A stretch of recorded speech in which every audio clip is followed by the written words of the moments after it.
Let me pull All up. right, I don't know why I need to look at it on the YouTubes. I just want to see numbers.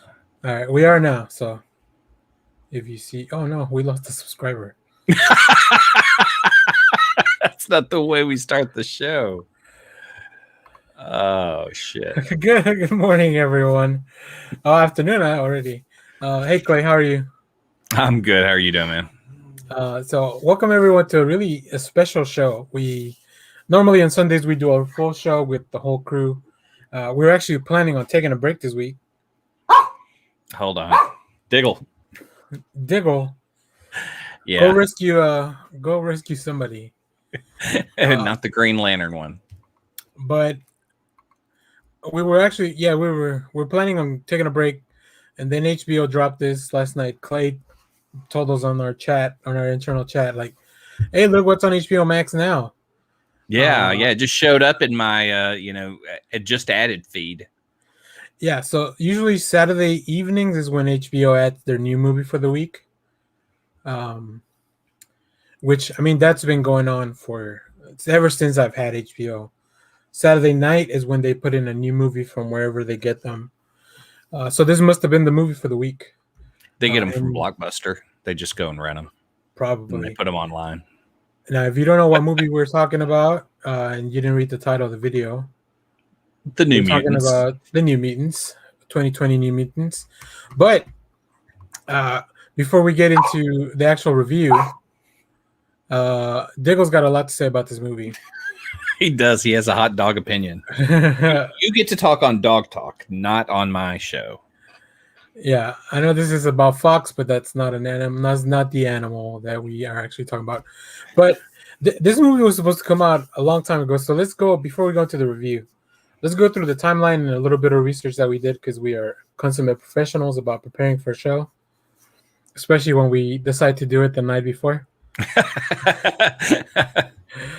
So New Mutants it's a movie directed by Josh Boone, director of not a lot of movies, really. Yeah, he hadn't done much, but he had, I think The Fault in Our Stars was this big one. Yeah, and he had a couple other scripts. He's getting more writer cred now, especially because he's doing The Stand on CBS.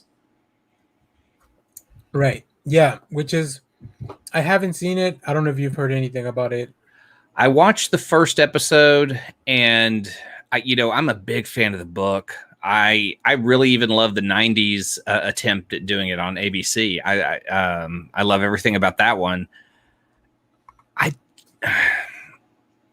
have problems with it, and the thing that sucks is Stephen King's like a consultant on it. He's like helping them advance these characters he created, but I'm just kind of like, I enjoyed what I enjoyed, and so far the stuff that they're showing me, I'm not that excited to watch it. But we'll get into this because there's a character that's in the New Mutants that shows up as Nick Andros in The Stand, and I'm excited to watch him. So it kind of leads me into maybe I need to subscribe and check out The Stand. Okay, so yeah, in May of 2015, Josh Boone comes in. This is supposed to be another piece in the X-Men cinematic universe that Fox has going on at the time, with other movies including Apocalypse, Deadpool, and also we had just heard that Jackman was about to take his last turn as Logan, and Channing Tatum at this point is set to play Gambit. So incredibly poor. You know what you're forgetting, though? It was at the time of Days of Future Past. When Days of Future Past landed, it was a big cash cow. It was like the X-Men are back. This is the fun stuff we're going to do now. Yeah. And then as New Mutants was going along, they did Apocalypse. Yeah. Dark Phoenix. It just got worse and worse. And one of the I guess highlights of Days of Future Past is that it cleaned up the timeline. It was kind of like their big retcon for everything, right, going forward. So then a year later, I think they have a copy of the script. They're working on that kind of stuff. In April of 2017, we get a release date of April 13, 2018. Now, at the time, the talk of the script was this was going to be a horror story. Yes. This is going to take the Demon Bear and put it in kind of I brought up the Stand because what's his name, Josh? Cyclops. I'm sorry, Josh Boone. Josh Boone was a big Oh. fan of Stephen King stuff and wanted to bring that kind of element to the New Mutants in this story. And the studio wasn't that big on horror at the time, so they were like, trim it back. Yeah, which as somebody whose favorite MCU movies, Winter Soldier, and one of the big reasons is because it's actually a spy movie dressed up as a comic book movie. Yeah, I was like, a horror movie with these characters, like, I'm sure you read the Bear Demon stuff. Oh yeah. So I should have pulled my copy over. You knew exactly how far these guys could go with horror and the New Mutants, right? Like, this is probably the one X-Men team that is suited for a horror movie. Well, and add to the fact that they bring in Bill Sienkiewicz, who did the art of the Demon Bear and knows that style. He was also a consultant on Legion, and look how well that worked. I mean, Yes. I felt like there's a lot of stuff that they left out from Bill Sienkiewicz's take that could have worked and added even more to it. But I'm glad he was there. I like the stuff I saw. I think there's even a deleted scene that he might have designed. Yep. So then after that, we start getting some casting news. Maisie Williams joins the cast as Wolfsbane. Ileana Rasputin also in a perfect role as Magic. So people are pretty excited about this movie. Oh, yeah. We do hear that Rosario Dawson was in negotiations to play Cecilia Reyes, but ultimately she didn't end up playing. I think because she was so wrapped up with all the Netflix shows, like she was. Yeah, she was in all of them. Pretty much, she was the Coulson to the Netflix universe. Yeah, as a night nurse. And then we get the rest of the cast. Charlie Heaton from Stranger Things as Sam Guthrie or Cannonball. Henry Saga cast as Roberto da Costa, who also was. This was a bit controversial too because, as we know, Roberto is supposed to be Afro-Latin guy from Brazil, and I think although Henry is Brazilian, he is definitely. I mean, he's not. He doesn't look like Roberto from the comics, which I feel took a lot away from that because it's all about. I don't think so. Well, having the representation, but I felt like if you look at Roberto in the comics, there's various. I mean, I know he's supposed to be that when you see him in the first appearance, but he's just changed skin tone throughout the run. He's he has different looks a lot. Yeah, it's very inconsistent and it's hard to hold it down. But it is the creators who are saying like, hey, that's the way we made them. It should have been that in the film. And I bring it up because I just want to really look at all the speed bumps this movie hit. Like there wasn't, every time I feel like they were gaining some momentum, that we get that controversy. Then Dawson's out and they bring Alice Braga to play Cecilia Reyes. Yeah. But who's awesome. She's really good. She really is. She's I'm looking forward to her role in the Suicide Squad. Yeah. So we'll see how that goes. Then they finally start filming in September of 2017. And I think one of my favorite things was all the cast because I follow a lot of these people, a lot of these actors and actresses. Like, they were really excited. The only actress I had not seen was Blue Hunt, the actress that plays Danielle Moonstar. Because I had watched 13 Reasons Why, and Charlie Heaton had been on Stranger Things, and I was a big fan. Yep. So then after that, we get a few more issues with the dates being pushed back, delayed. This movie was supposed to come out before Deadpool, but then I think Deadpool ended up moving to May, and this just kept getting delayed more and more into 2019. And I think they also bumped it again because of Dark Phoenix, which I had read. Hold on for a second. Sure. I had read during this time that when they had finished New Mutants and were in post production, that the studio approached him wanting to bring the horror element back into it because it had just done record numbers at the box office And now his pitch of earlier bringing Stephen King and the Stephen King element into a New Mutants horror story was was seen as a bigger moneymaker. So now he could crank up the horror, and this began the reshoots. Yeah. It's really inconsistent in the comics, and so it just, I think it's something to consider for sure when talking about the film and casting. You're right, and we did. I skipped over in 2017. We got the first trailer, which I think it was a New York Comic Con, which was dope. Like, it was just a small teaser trailer, but it looked full of horror, and I was super excited when I saw that. I was like, Yeah. I love these characters, and just to see them in that light or lack thereof was really cool. Yeah, it was pretty dark. But it set the tone, and it was saying, "Hey, we could do a horror film with superheroes. Watch us." Yeah. What if? And I was excited for it. Yeah, me too. Like, look, I like about 66% of the X-Men films. I think they're overall, and we can probably do a full episode on our ranking of the X-Men universe. You know what? If the easiest thing for me would say pick the top 5 and get rid of the rest. Like, keep 5 films from that run and then get rid of the rest of them. Yeah. But like I mentioned, Dark Phoenix is coming, and they're so close together. The studio was not behind this film at all, they were overjoyed about doing Dark Phoenix so soon. And here's the other thing that ties these two together that I was really mad about is the guy who's had Dark Phoenix twice now.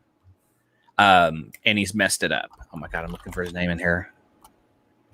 Which one? Oh yeah. Simon Kinberg. Oh, Kinberg. Simon Kinberg is, to me, the villain of this story, of this movie. Because now he's up against his Dark Phoenix, his second take on Dark Phoenix, and he's a producer on this film, so they delay the film again so that Dark Phoenix can drop. And which doesn't make sense, because these are 2 completely different movies. Right. It doesn't matter, but maybe they just felt like we didn't want to have 2 superhero movies out at the same time, even though it's a superhero horror film and very different. Yeah. So Dark Phoenix tanks and Apocalypse tanks, and they're in a different state of mind from when they started, which was, hey, Days of Future Past makes a lot of money. We could do these superhero movies. And now they've just really screwed the pooch. Yeah, any momentum that this franchise had going, like they, what is it, the Juggernaut that can't lose momentum, and then Kitty Pryde just sucks them into the seat, to the floor. Yep, that's what happened to the X-Men with those 2 movies. So bad. And then we get our next wrench in the works. Disney decides to buy out Fox. Yeah. And that's not even the biggest thing that will be another hurdle for them. No. Oh, no. Yeah. If you thought that was the low point of this saga of New Mutants, no. So, yeah, Disney buys out Fox. Nobody knows what's going to happen to Dark Phoenix or New Mutants, because although they still have release dates, we don't really know what Disney's going to do, right? They're really pushing for the Disney Plus service that they had announced either earlier in the year or later, a little bit after the acquisition. But then we finally get another release date of April 2020. And if you've been paying attention since then, we did get one more trailer in January of 2020. So I think people once again were at least excited about this movie, because this film wrapped in 2017. Yeah. So that's how long it's been around. The whole cast, like, they aged like maybe almost a quarter of their life between shooting and the release of this movie. Well, maybe not that much, but they're pretty young. Well, they were when they shot it, at least. You can definitely tell, especially Maisie Williams, because as you can kind of see her growth in Game of Thrones. Like, it's very, very interesting to go back and look at. So we still don't have a movie in January 2020. We know it's coming out in April of that year. And then the pandemic happens. the worst thing to happen, because it was stated in the contract for this film that it had to have a theatrical release. And so that was what was holding it up. When they wrote this contract, they didn't prepare for a worst case scenario of a pandemic. Yeah, for sure. So then Disney starts pushing all their movies out. Mulan, Black Widow, which still hasn't come out as of today. We're waiting July 7th. Yeah. And then New Mutants. So they pushed that back to August, but obviously we didn't know what was going to happen with the pandemic. We have all the conventions moving to virtual releases, which I think some of them pivoted better than others. Oh yeah, go look at DC fandom for an example of something really good. Really good. But there was a virtual panel in Comic-Con at Home in 2020 with the full cast, and you can see how much older they look from like all the stuff that we've been talking about. But it was really fun. It was a great panel. It got me excited. Like I really looked at save ways to go look at this in the theater, but then theaters started closing down completely. Like theaters that I felt comfortable going because they're small. Yeah. And I could maybe look into, like I really looked into getting a whole screen just for myself and my brother. I do remember, I think we were talking about this, like how much were you willing to pay to watch the New Mutants? Mm-hmm. And I think you were at about $200. Yeah. You would pay $200 if you could have it at home or in a theater experience by yourself. Yeah, just be safe at home and enjoy the movie that I've been waiting for so many years. But then in August, the movie actually comes out. It gets, I would say, mixed to low reviews, I think on the lower spectrum. And I didn't even pull up the Rotten Tomatoes, which I should have. But it was hard to judge because it was being released at this difficult time. Mm-hmm. It also had a bad buzz about it. So it had been 3 years since they had finished, and there had been talks of reshoots and how a lot of the cast had aged during this time. It just has a lot of stuff going against it for being as good as it is. Yeah. It's surprisingly, I avoided because I heard all the bad stuff. I mean, this is the same time we're going through Whedon's reshoots for Justice League, and we've got the mustache gate. Yeah. So why should I get excited for a New Mutants movie after I paid money to see Apocalypse? That's where my mind and I think to some extent even Dark Phoenix. Oh, very much. I love Nightcrawler, my favorite character in all of Marvel, and they make him a teenage killer in that movie. Yeah. What the fuck? Man? Yeah. So this movie has a 35% on Rotten Tomato, a 56% audience score, which I think I understand. I don't know about the critic. The critic feels a little low for me. But the audience score, I think it feels about right. Obviously, I'm biased more towards the positive. But I think, that's pretty much everything and how we got here. And then, like I mentioned at the top of the show, I've seen this movie before because I actually... Physical media. Yeah, I bought this dope steelbook from Best Buy when the movie came out, which is when I finally watched it. I don't like that. I like that as a movie poster. I don't like it as a steelbook cover. When you have Bill Sienkiewicz attached to this, I would rather pay for a Bill Sienkiewicz cover. Well, one of the reasons I bought the Hellboy movie, even though it kind of like people didn't like it, which it was fine for me, is because it had Mignola art in the steelbook. Same.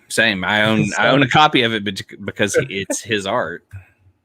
There's a lot of I have a Todd McFarlane Halloween. I think I know. Steelbook. I'm trying to remember. There's a couple others where I just bought it because of who drew it. Yeah. So let's actually get into the actual review of the movie. Now, this will be full spoilers. So if you haven't seen the movie, you can go watch it now on HBO Max, which is, like I mentioned, the reason we're talking about it, because Clay's like, yeah, I'll watch it now. Like I told him yesterday, we were on a chat. He mentioned the movie came out, and I was like, you should watch it, and then we should do a show about it, since we're taking a break this week. And here we are. here we are. So the things we do for our audience.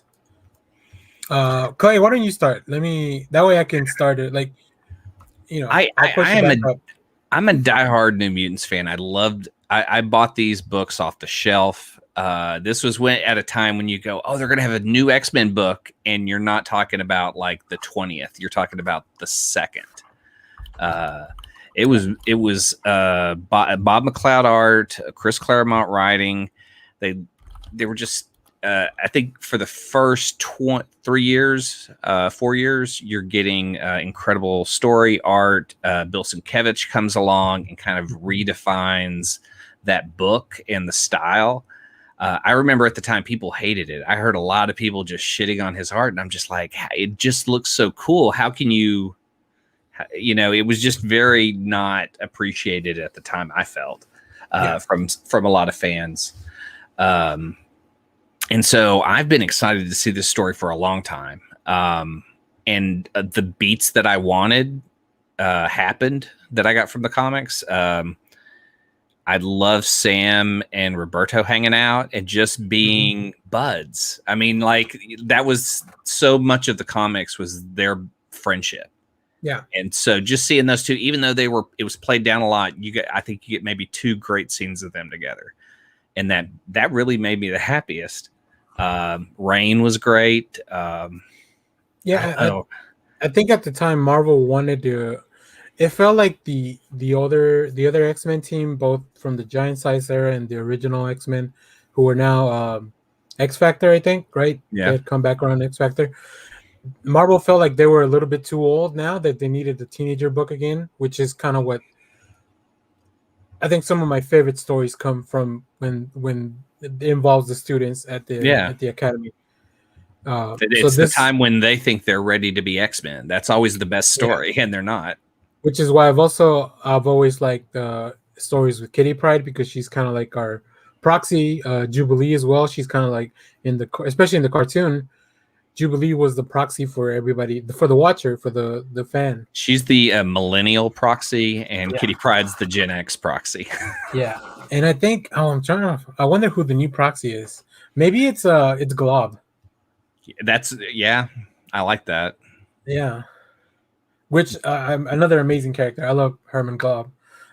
But anyways, back to the movie.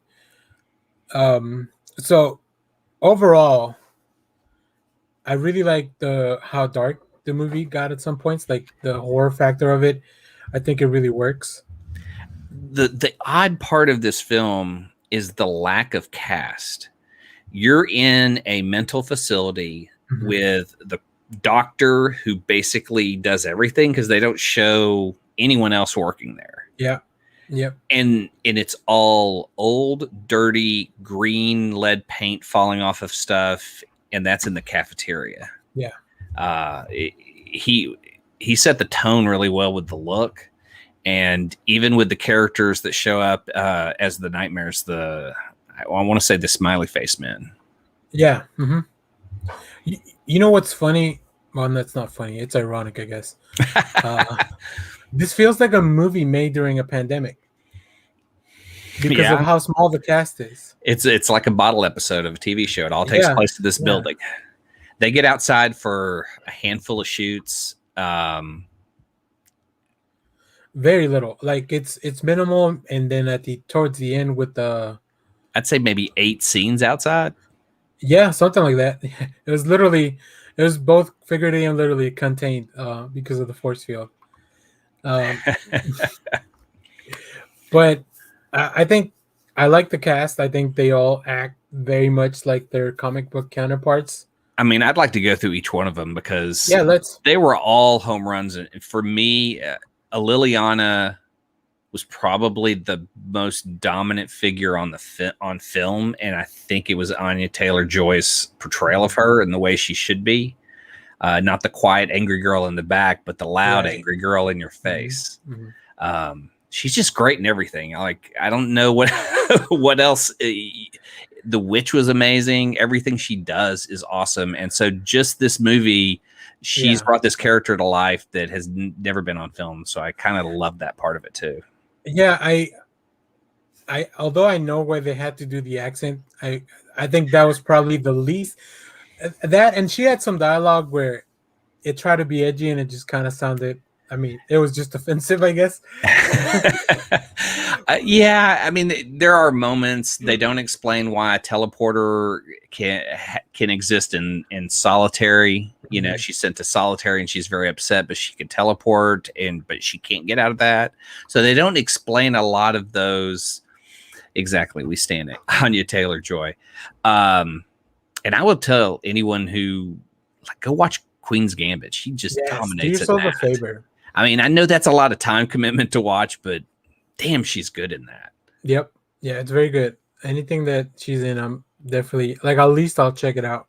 Yeah. So I felt like she was the star of this whole thing. Right. I mean, she dominated in every aspect. She gets the great action sequence with the demon bear. She has the coolest, most visual powers for a screen. Yeah, and they're not afraid to start with them. She's one of the first people you get to see. So that's when she drops the sword. Yeah. Oh, I love the soul sword and the inclusion of Lockheed, which we get to see that they fully utilize that budget by saving him until the end sequence. Yes, that was so cool to see. They make the thing I love about Liliana's backstory was that she was this kid who goes to limbo and grows up in limbo for years and then comes back, and little time has passed between her leaving. Yeah. And so she's grown up in this kind of hell dimension. She's taken over. She is the queen of limbo. She gets the soul sword, but she's got so much more maturity on everyone else there. But she, I guess, in a sense, is seen as younger because she's only been here for so many years. Like she's still considered a teenager, but she grew up a lot. I think she's in limbo for 10 years. Something like that. Yeah. So there's this removal from also her, the way she interacts with people, and then they give her the terrible backstory. What do you think of the villains in her mind, the Smile Men? I felt like it was not necessary to go that full route to push it all. I think it would have been better just to leave it up to the audience to imagine.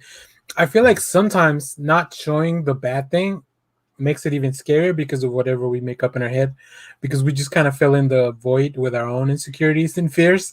Yeah, well, the design looked like what a child would picture. She would remove the humanity in the face of it and just make it that kind of something that she could tolerate and get through. I was going to say fun fact, but it's not really that much fun anymore. But those smiley men are voiced by Marilyn Manson. Yeah, that's another unfortunate aspect of this is they do give them a voice. I also will say they are knockoffs of the gentleman from Buffy, and it's weird that they show that episode in the movie. There's 2 episodes. They're hitting you over the head with Buffy stuff like, hey, they have a lesbian couple. Guess what we have over here? Yeah. I watched I don't know if you watch Cinema Sins or Honest Trailers. I think it was Honest Trailers. No. They did a whole bit of how a lot of this movie is just them watching Buffy. And I was like, that's right. Yeah. I love Buffy too though, so I get it. Especially if I was stuck in if I needed to have a show to binge while I'm stuck in an institution. Who you would watch Buffy? Yeah, I don't know. I may do Angel. Who do you feel was both of them? Yeah, you're right. Who do you feel is the next? Before that, I wanted to mention something funny. Okay. We get Adam Beach as Danny's dad at the beginning of the movie, and does he only get roles to die immediely? Because he also plays Slipknot in the 2016 Suicide Squad. Oh, that's right. Well, his IMDb says that he's playing Hitman in the next Hitman movie. So, oh man, maybe he's turned the tables. I hope so. I hope they don't kill. If they kill Hitman at the beginning of the Hitman movie, it'll be funny. But what's it going to say? 12 hours ago, and then start telling the movie. I mean, we've seen that before. I think my next character would definitely be Maisie Williams as Rain. Yeah, unfortunately, they tell the story of everyone in two ways. Maisie Williams has to explain everyone's backstory, where they're from and their superpower, yada, yada, yada. Or you get these incredibly terrible computer screenshots that show psionic power getting out of control. They tell a lot of stuff through those methods, and it really hurts the movie. That's the one aspect I will shit on. A lot of the movie feels like this would have been a really cool movie in the 2000s. Yeah.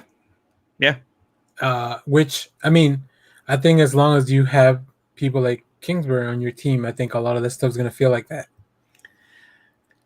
Yeah, he's the bad guy of this. I'm gonna I'll say coronavirus and then Simon Kinberg.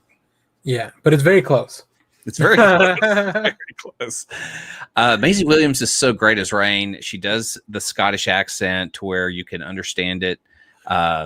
She, as a non-native speaker of this language, I appreciate it. Yeah. And I don't know, she's just likable. She, her and Danny connecting was something that didn't happen early in that in the Demon Bear, or even in New Mutants in the first 4 years or so. And I liked them kind of connecting and having that relationship, even though it wasn't part of the book. I've been trying to work this out in my head. I don't like that they retcon Bobby Drake into being gay, but if this movie shows Rain and Danny working it out, I'm kind of okay with it because it was something that was done later. I don't know. I think a lot of the comics have a lot of subtext for that already. Yeah. For not just for them two, but other characters too. Like I think a lot of people talk about Kitty and Ileana in the same context. Yeah. I guess maybe I just like the way they did it in this better than it's been done in the books with Bobby. I mean, that also felt like a bit of a stunt because it was for that Uncanny X-Men 600. Yeah, that's true.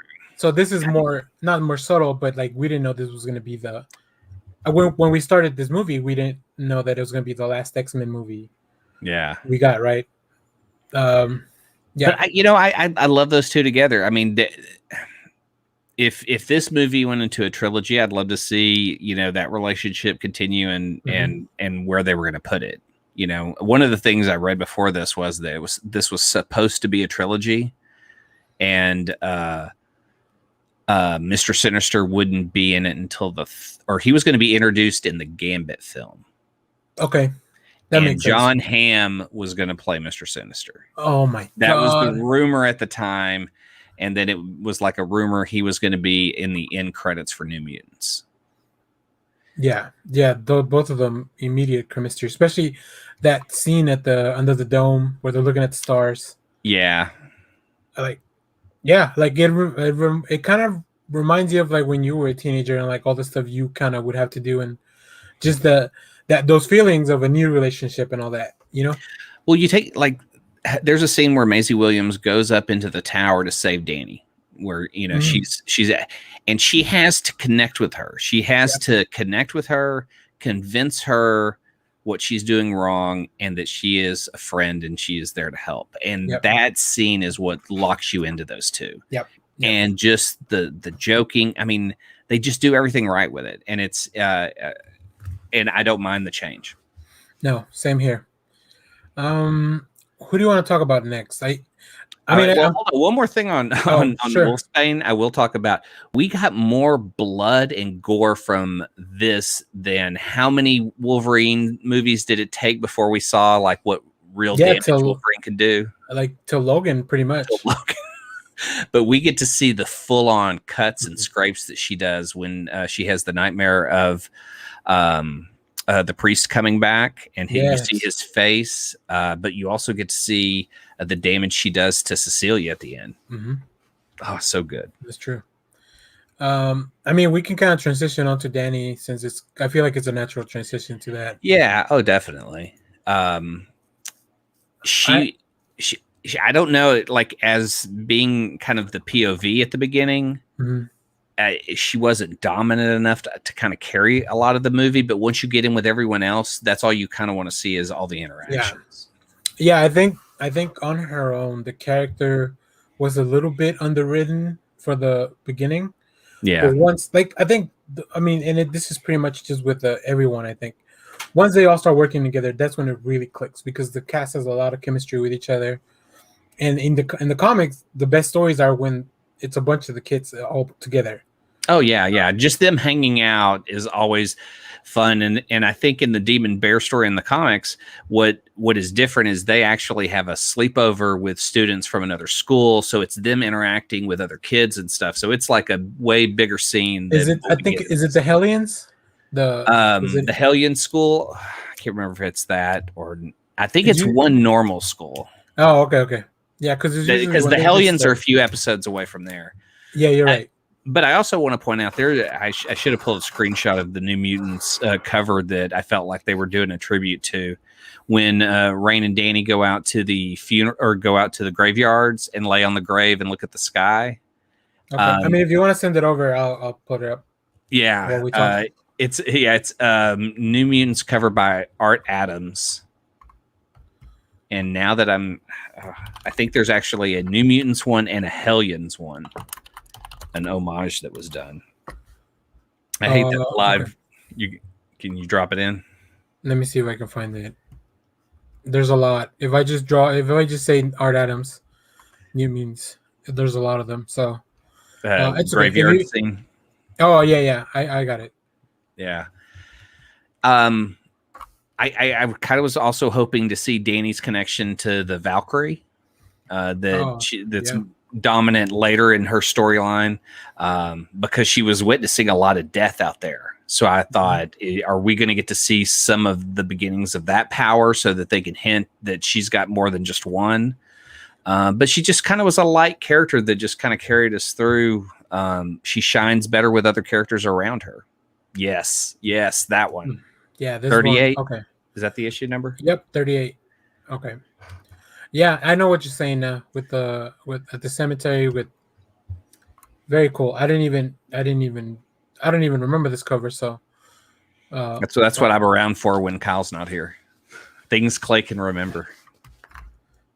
Kind of. Yeah, it's not as efficient as the Calpedia, but the one thing I did notice in the Blue Hunt, her IMDb history, she did do Stumptown, and I know you dug Stumptown. I'm trying to remember now which. It was based on I think it's Greg Rucka book. No, which character she would have played. Okay. Episode. Yeah, that has a lot to do with the local reservation close to the town. So I know I know which one it is. That's cool. All right. Who do you want to go to next? I feel like I'm kind of split between both Bobby and like not Sam. That they feel the same. Yeah, both Bobby and Sam. Well, to me, they were the cool bros in the book. They were the guys who always hung out together.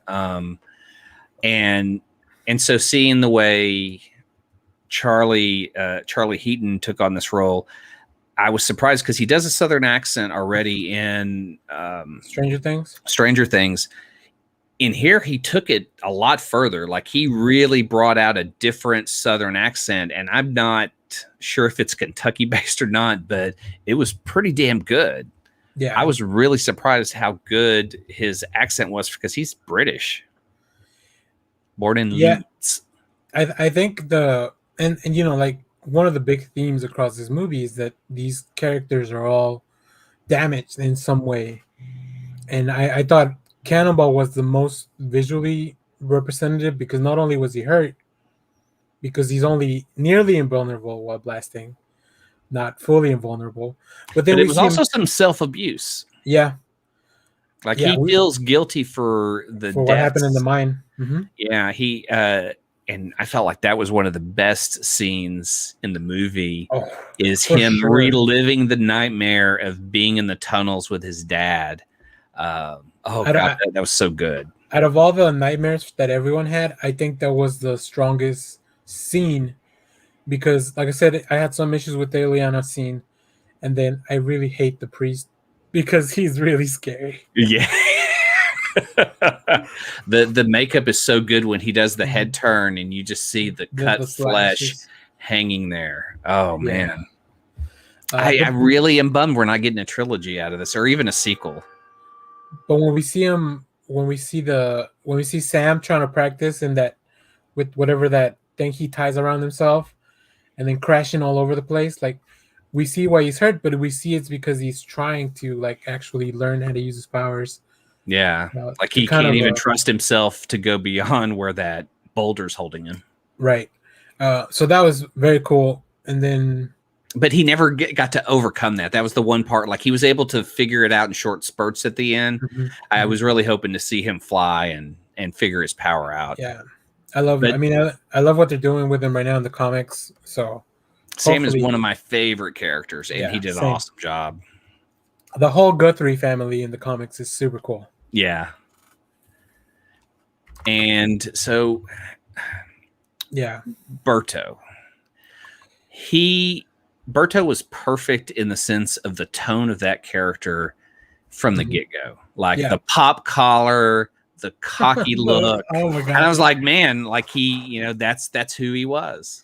Yeah, and then seeing him wash dishes was the most hilarious thing with the with the way he's dressed and everything, his attitude. Obviously in that when they're trying to play truth or dare, he's gonna be like inappropriate and weird because that's just who Bobby is.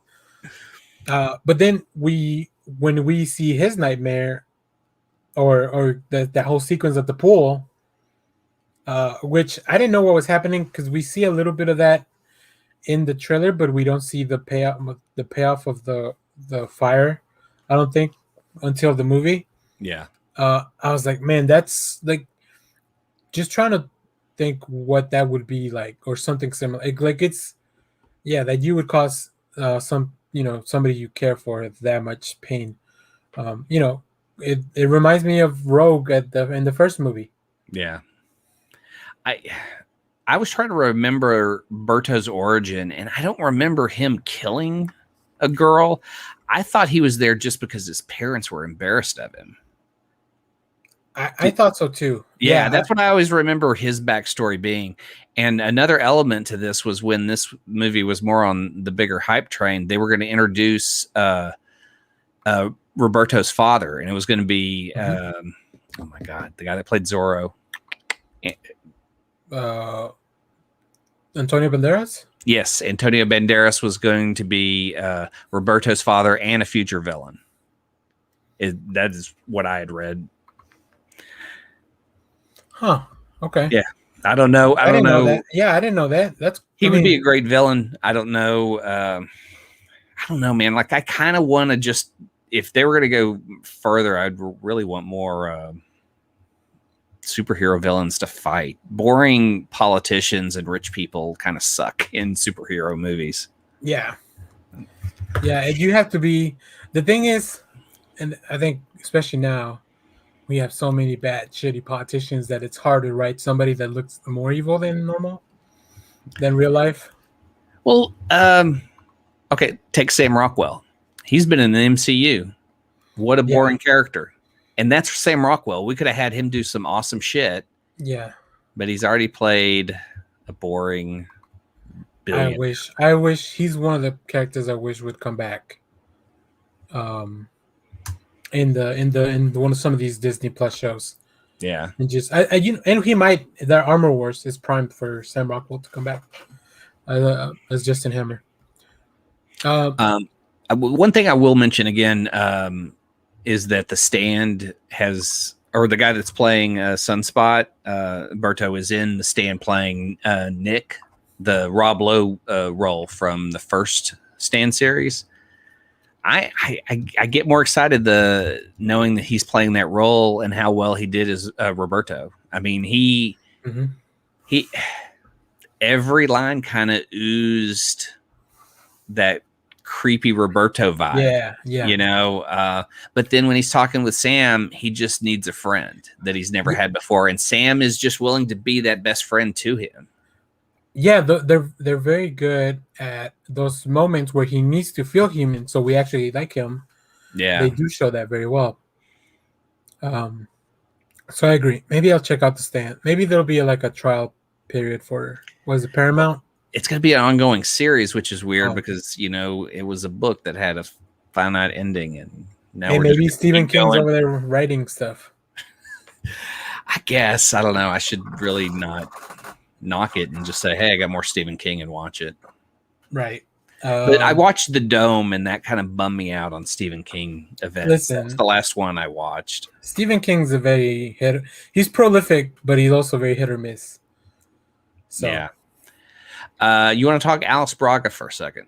Yeah, let's do that, because I feel like this character could have been very much underserved, but I feel like she's really the only physical villain there. Yeah. Everything is a nightmare from everyone else. Mm-hmm. And so she just has to be believable enough for them to stay and mean enough for them to know to their place. Right. And I think she was very good at portraying that she cared. The reveal of who was actually behind the center or whatever the institution, I really did not see it coming, because, like I said, this felt like the last X-Men movie. We didn't think we were going to get any more. Yeah. So I'm like, well, they're not going to do something big. But now that you mentioned that they had a trilogy or at least a through line plan for the next few X-Men movies, which makes sense, right? We got Nathaniel Essex was set up in, I believe, was it Days of Future Past? Days of Future Past. I think at the end cutscene, it's like they collect some samples from Wolverine when he escaped the facility, and you just see the Essex Corp logo, which is the same thing we saw here. I don't think we saw actually Nathaniel Essex or anything like that. We just saw that the institute was being run by Essex Corp, and that's who Dr. Reyes works for. I see Brittany's comment that she's bummed we're not getting a trilogy too. You want to hear another bummer from it? They were going to introduce Karma and Warlock in the second film. Warlock? And if they're introducing Warlock but not Cypher, that's kind of cool to see him on his own. I as much as I love Cypher and Warlock together, I like when Warlock has to work with other people. Yeah. Because he's a little bit different. Like, they're so Warlock and Cypher are so in sync that it's really like one character. But so I like to see Warlock on his own too. How do you bring that to life?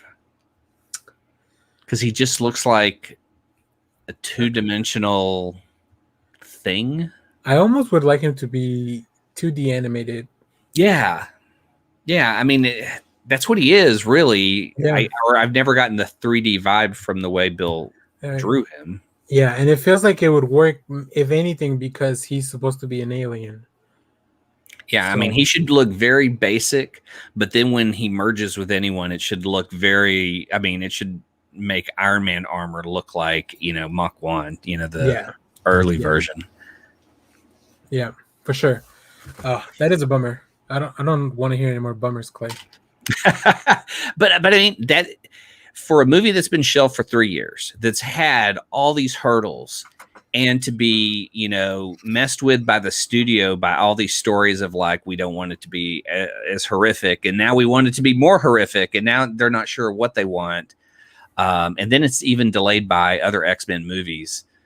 It's really good. It's still a fun movie for me as a fan. I just love seeing those characters that I had never seen before just share time on screen and feel like the characters I read when I was a kid. And that's the greatest part of this movie, is having those moments and seeing Magic and Lockheed. And she's just really good at Liliana. She's just really good.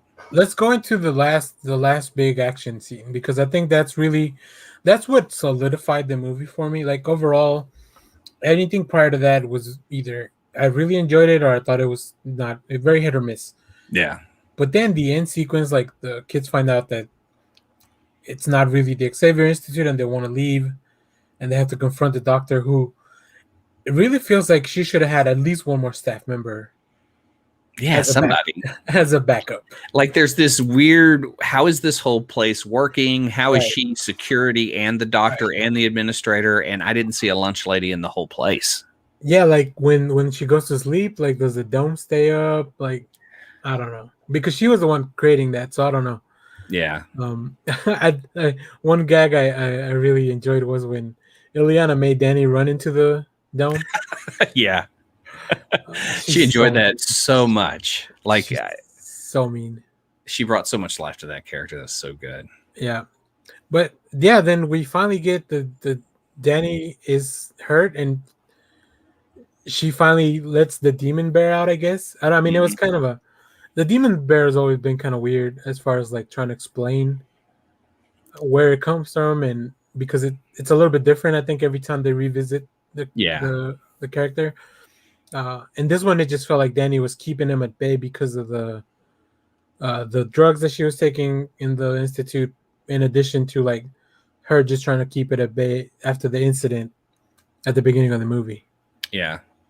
I want to bring up one thing that I think is really uncomfortable and needs to stop in movies. Okay. If you're doing a movie about anyone who is a high school age or younger, there should be no shower scene. There should be no shower scene. There is no reason for that scene to take place. And they had magic wrapped in a towel coming from a shower. Unnecessary. Like, don't sexualize these kids. Right.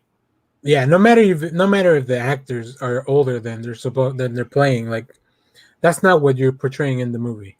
Yeah. So I agree. Yeah, like you know, Maisie Williams or Rain and Danny have a scene that's in the shower where they're kind of connecting, but it's like, you know, you could have had that anywhere else and they could connect. And I mean, I'm trying to think of any advantage of having it in the shower.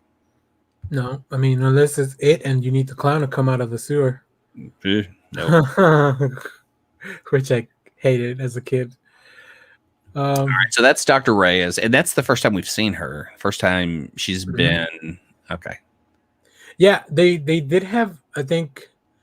The only other character I've seen represented before was Sunspot in Days of Future Past as the future take, which they kind of look the same in their style of power, the way the FX were used. Did you get, whenever they were talking about research and subjects and Danny was having like flashbacks, I think maybe I'm getting it mixed up. I felt like they alluded to the facility in Logan. They did, right? They did, and it's credited in there that they used scenes from Logan. Okay, good. Okay, I thought I was going insane because I didn't rewatch it for this, but I didn't. I mean, I didn't watch it too long ago. So, okay, great. Yeah. I mean, what would have been insane is if they had shown that future vision and the kids going on the run, and the New Mutants needing to help them. Oh, that would have been so cool. Because then we would see what is done a couple times in the book is they go to the future versions of their heroic selves and their incredible takes with insane costumes. At the time, I'm trying to remember who was drawing it, but that would be. They always play with time funny in there, so that would have been a great take. Cool. Then finally the demon bear shows up, and holy shit, things get super. Like I said, this whole thing makes up the majority of why I enjoyed this movie. The concept of the demon bear is insane to begin with, to attempt to do it. Yeah. And I think I really like how it looked. Like the visual aspect of the demon bear. It was awesome. Yeah. And as I watched some of the behind the scenes, I think they had Sienkiewicz on the set a lot for like a lot of these things. Yeah. So hopefully that means that he worked with the visual team and they, I like when movies include the original creators because we're getting the same feel of what we like from the comics. Yeah. I felt Sienkiewicz had a much bigger influence on Legion than he did on this one, but there is a deleted scene that I think actually is what they used for the cover of that steelbook that you have. Yeah. Danny wakes up and the walls start moving in, and the faces are kind of part of the wall, and that looks exactly like that cover. Which is weird because that was in the trailers, but then they took out the scene. Yeah, they could never decide what level of horror they wanted in this. I remember that. I remember, but obviously, I love Ileana going into limbo, getting more of the armor, Lockheed coming to life. Oh, the coolest! So awesome. I love it. Yeah, I love the inclusion of Lockheed. That's like the most comic book thing you could do. Okay, now what would you buy if they came out with a Lockheed, tiny Lockheed, or what we're about to be inundated with are the mini Stay Puft Marshmallow Men? No, Lockheed. Exactly. I need my Marshmallow Man to be large and in charge. But yeah, no, for sure, Lockheed, hands down. Yeah, I just thought it was just being used as kind of a neat reference and something that she uses to deal with all of her past. But seeing it come to life, like, did she bring it to life? Yeah, I feel like Lockheed. She's an Omega level mutant. Mm-hmm. I feel like Lockheed lives in limbo, and only when she opens the path, then that puppet comes to life. I don't know. I mean, no, I think that's the difference, because she does say she created limbo. Yeah. And limbo actually existed, and she was just drawn to it because she had magical powers, and they were teaching her how to use them when she was in limbo. So her creating it, and so she creates all the life there. And does she create life? I mean, she obviously is like the strongest one on the team, and she knows it. Oh, for sure. But being scared of Danny was nice to see too. Yeah. It's like they all have their little checks and balances, especially if, moving forward. Yeah. I would love to have seen a sequel where they're all kind of united. Yeah, it sucks because a lot of the cast members already moved on to other projects. They're already working on other stuff. And I don't see them reuniting for a second movie. And that's definitely not in the plan of, whatever Kevin Feige's got going on. Yeah, we'll probably see him in a completely different light next time we see. Yeah, but at least we got a New Mutants movie. Yeah. Which is something I don't think I would have ever expected. And it's fun, and I'll rewatch it. Good. Yeah, I mean, that's the advantage of having stuff like this on HBO Max, which, once again, super weird that it ended up on HBO Max. Very. Yeah, it just really goes to show you how little Disney wants to do with this movie. And it's so weird. Which, when they have worse X-Men movies. I mean, who's watching X3? Who's going, hey, let's crank that bad boy back up? Yeah, I mean, the scene at the end is cool when Logan's being torn apart, but that's just because it was cool in the comics. Yeah, and it's been done better in the comics. Yeah, and then poor Cyclops gets all like taken out like a chump. Cyclops is terrible in all the X-Men movies. I hate that. They don't give him anything to do. They make him bland and boring, yet he's the leader of the team. And Cyclops is supposed to be bland and boring, but not like that. Yeah.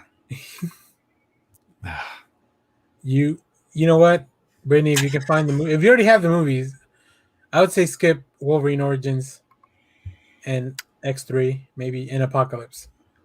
X3 is one of the worst movies ever that I think any place that streams it should carry a warning before it, letting them know that this is the biggest turd and that they have one chance, but turn back now. It should ask you, did you mean Dark Phoenix?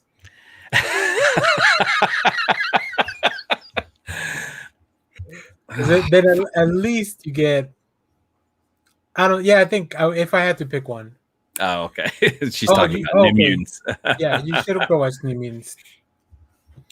But like I said, there's some of the X-Men movies are good. And maybe we'll do a show on that later. Now there are five. There are 5. X2, Days of Future Past, Logan,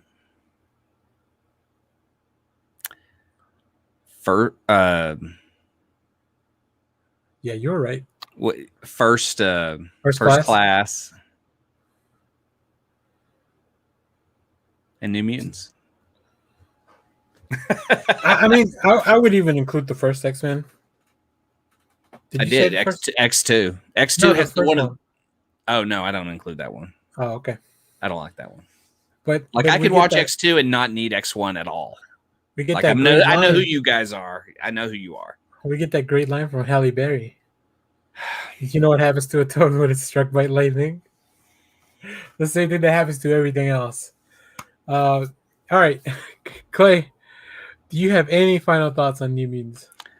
It's fun. More people should watch it if you kind of, are thinking or reading all the shit that took for long for it to get out. There should be a really great documentary about all the problems this thing had.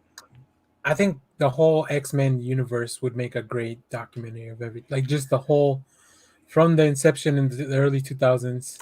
Bryan Singer cloud over it is just too dark. Yeah, I guess so. I mean, he ran that thing, and no one wants to revisit him. Oh yeah, these people.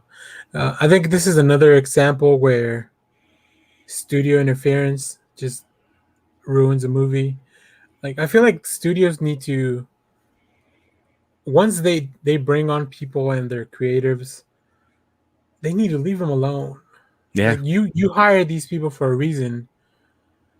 Why are you going back on, But how much, you're also giving, it's weird to say, Josh Boone doesn't know CGI, but he did, The Fault in Our Stars, and he has dramas on his credits before he gets to this. So I guess if you're going to give him, what was the budget on New Mutants? Probably like 80 million.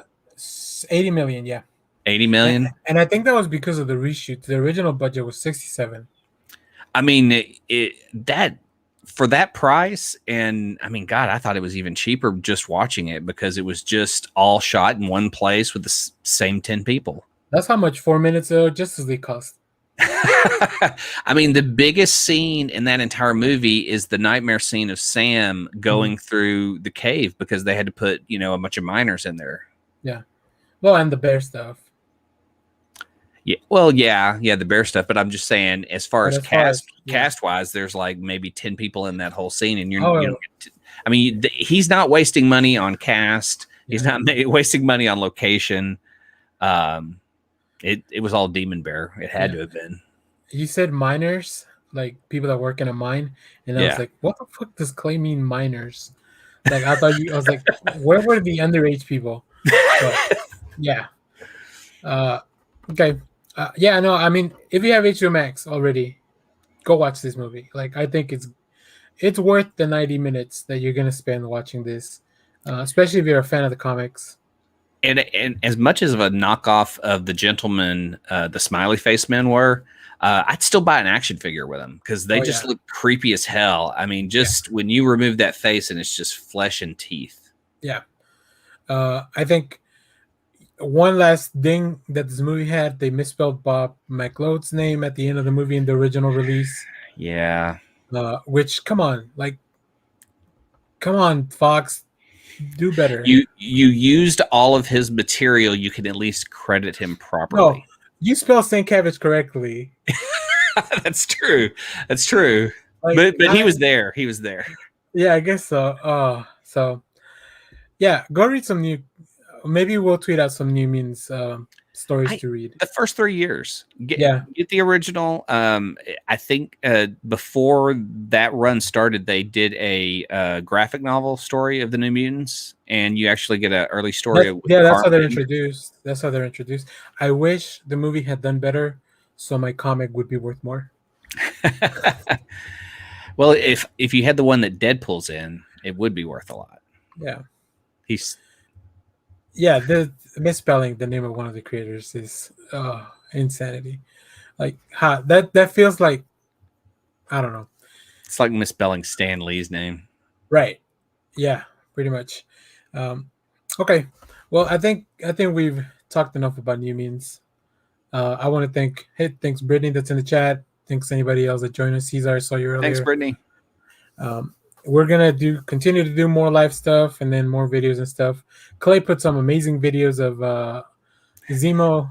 Baron Zemo dancing to different music genres and different universes. Go check those out. I like when you upload videos because it's a surprise to me. Because you don't know what's gonna happen. That they show up in the feed. And I was like, what the hell is happening? I know. I need to find more videos and stuff to add. Yeah. So as we mentioned before, we are on our way to 100 subscribers. We were at 85 this morning. Now we're at 84. Not sure what happened there. Because you haven't watched Pulp Fiction yet. Is that it? I think there's a couple of guys that said, hey, until you get current. At 100 subscribers, we'll do a full Pulp Fiction review episode. What? How about that? Oh shit! Now we gotta get these. Okay. Yeah. Now on.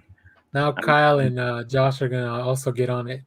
I only have to create 16 fake accounts. Okay. Listen, just airdrop this to all your friends. I was able to go see my family for Easter, and I just airdropped it to a bunch of them. They don't know. They don't have to watch the videos. I just need the subscriber. But everybody that does watch the videos, we appreciate it a lot. Yes, thank you. Come join us. We will probably be fully live next week again. And then keep an eye out throughout I know for a fact they're releasing an Army of the Dead trailer, like a full trailer this week. Zach tweeted about it. Yeah. Zach, my buddy Zach, tweeted about it. BFF Zach. Listen, I don't want to use the leverage that I have as his friend, but I might have him on the show one day. I'm on Vero, so we are connected one-on-one. The day you have Zack Snyder on the show, I will pull a bigger guest. If you pull Zack Snyder, I will pull a bigger guest. Damn, that's quite a challenge. That's gonna take a lot of tweets. But yeah, I'm pretty sure I can get Henry Cavill's mustache on, and that's a bigger no. Nobody wants to see that, except in. No, never mind. I do want to see that. If you said Zack Snyder and I said I'm going to get Ben Affleck on here to talk about Batman for an hour. Oh, we're getting Ben Affleck. Sorry, Zach. Sorry, Zach. You've been bumped. Matter of fact, I'm going to kick you guys out, and I'm going to have Zach and Ben Affleck join me instead. He made it happen. Give us the Daniel cut. That's right. Oh, shit. All right. Well, let me leave you guys with these because I love doing this. Your moment of zen. Yeah. If you haven't watched the hour video, I mean, obviously don't watch the full hour, but go watch it. And then go watch Clay's videos. They're pretty funny. I think my favorite was out of the two, the Ninja Turtles one was Chef's Kiss. Oh, you really? Okay, yeah. Good. Because I got zero feedback on that, and Shelby goes, "Oh, they're both funny." So it's just like. I think the other one I don't get the reference, which is like I like it, but I don't know where it's from. What? The other video, not the Ninja Turtles one, the other one. Oh, what was the music I put on that?